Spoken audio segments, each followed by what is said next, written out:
ci troviamo con l'agente lirico Marco Impallomeni, che ha gentilmente accettato il mio invito a nome della Sicilia Opera Academy ed è qui oggi per ascoltare gli allievi della masterclass del tenore Gregory Kunde.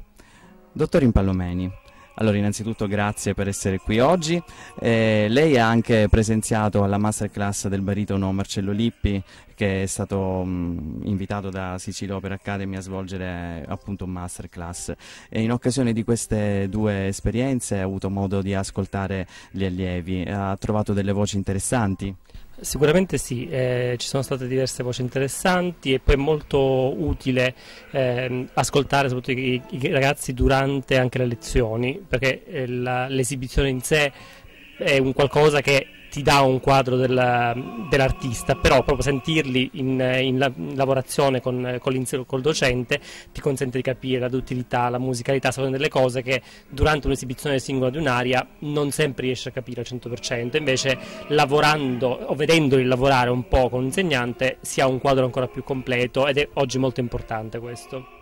Bene, a proposito della situazione odierna, che possibilità ci sono per un giovane cantante lirico di potersi introdurre nel mondo del lavoro e quindi nel campo della lirica che conta? Sicuramente la situazione di oggi è piuttosto difficile, un po' come la situazione di tutto l'ambito culturale italiano e europeo. Devo dire che oggi soprattutto quello che noto purtroppo è che molti dei cantanti più giovani sono poco inclini allo studio e molto invece pronti a voler conquistare rapidamente la fama, il successo e il guadagno. Infatti queste iniziative sono oltremodo meritorie perché vogliono incitare e incrementare l'impegno verso lo studio. Purtroppo questa è una cosa che non mi stancherò mai di ripetere, nell'era di reality e trasmissioni che incitano i ragazzi o che comunque fanno credere ai ragazzi che anche il successo nel cosiddetto mondo dello spettacolo si possa raggiungere facilmente, invece mi trovano assolutamente non in accordo, perché per una professione soprattutto come quella del cantante lirico, che è un po' come l'atleta, si richiede studio, esercizio costante. Il cantante lirico smette di studiare il giorno in cui si ritira dalle scene, quindi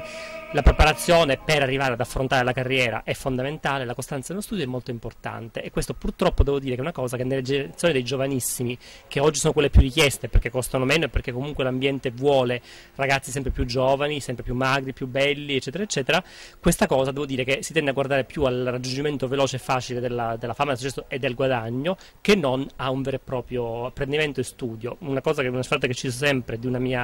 artista che lavora con me, che è John Anderson, dice l'arte non è fast food, l'arte ha bisogno di tempi di maturazione e di crescita fisiologici che non si possono, quindi invito tutti i ragazzi a continuare a studiare e non cercare di bruciare le tappe, perché sono tutte cose che poi alla lunga si pagano. Le carriere devono durare 20-30 anni e non 5 anni come ogni tanto capita di vedere con dei fenomeni e delle meteore seppur molto interessanti e dotate, che però non arrivano a compiere l'arco di una normale carriera. Bene, molto interessante quello che dice il dottor Impallomeni. E a proposito dello studio, della dedizione in questi tempi attuali così difficili ma così anche effimeri, che cosa ne pensa di questa iniziativa che è sorta da poco, e cioè mi riferisco a Sicilia Opera Academy? Sicuramente è un'iniziativa assolutamente meritoria, come tutte le iniziative che si occupano di valorizzare i giovani e di offrire delle possibilità. Chiaramente anche la presenza dei docenti di un certo livello o dei docenti come il maestro Lippi, per esempio, che rivolgono anche un ruolo in un ente pubblico, può comportare per i ragazzi un'eventuale scrittura, come la presenza di un agente può rappresentare, qualora io o chi per me trovi terreno fertile per trovare delle nuove voci, possono sicuramente rappresentare delle opportunità, ma io invito comunque i ragazzi a non lasciarsi, come dire, non vedere queste presenze come dei specchietti per le allodole, perché non lo sono. Chiaramente io come agente o un direttore artistico vedono quello che trovano e si regolano di conseguenza, ma l'andare avanti, lo studiare, il crescere, l'approfondire le cose è sempre fondamentale, per cui ben vengano iniziative come queste e studiare, studiare, studiare.